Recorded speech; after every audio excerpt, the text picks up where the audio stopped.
Senate Democrats continue to dutifully advance the Biden administration's radical nominees. This week, the Senate will decide whether to give yet another left-wing lawyer a lifetime appointment to the federal bench. Natasha Merle is an activist lawyer with a penchant for staking out extreme and inflammatory positions that are thoroughly divorced from reality. For example, she attacked widely popular election integrity measures, claiming, quote, "It's inconsistent to denounce white supremacy but not repudiate voter ID laws." Alongside the self-proclaimed wild-eyed leftist, Democrats just confirmed to the bench last week, Ms. Merle went after the state of Alabama for daring to verify the identities of people who cast ballots in elections. Meanwhile, Ms. Merle has found time to attack what she calls unfounded yet repeated public assertions that there's widespread lack of respect for law enforcement and criticize efforts to promote law and order as, quote, an illegal attempt to advance a false narrative that law enforcement was being attacked.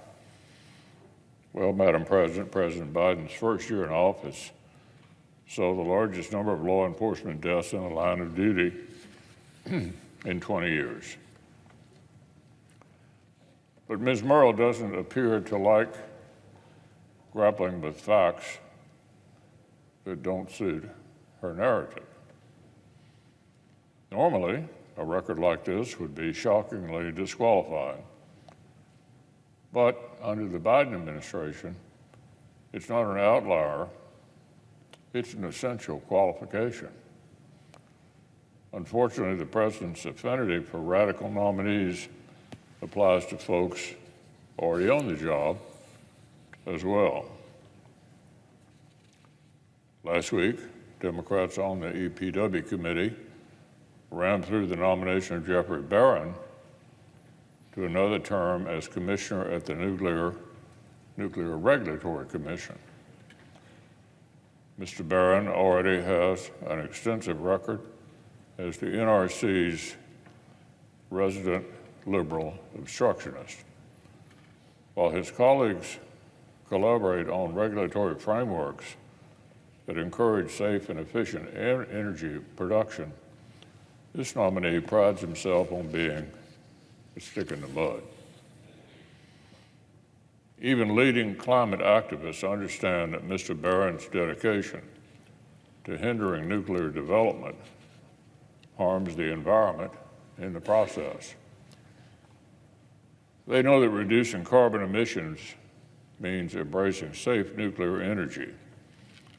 Mr. Barron, however, does not. At every opportunity, this nominee has opposed common sense efforts to revise regulations and keep pace with the smaller and more affordable nuclear technologies of the future.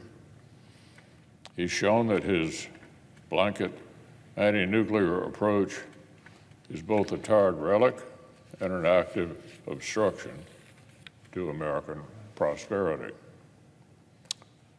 So no wonder even some Senate Democrats are thinking twice about rubber stamping Mr. Barron's nomination. I'd urge each of our colleagues to oppose it.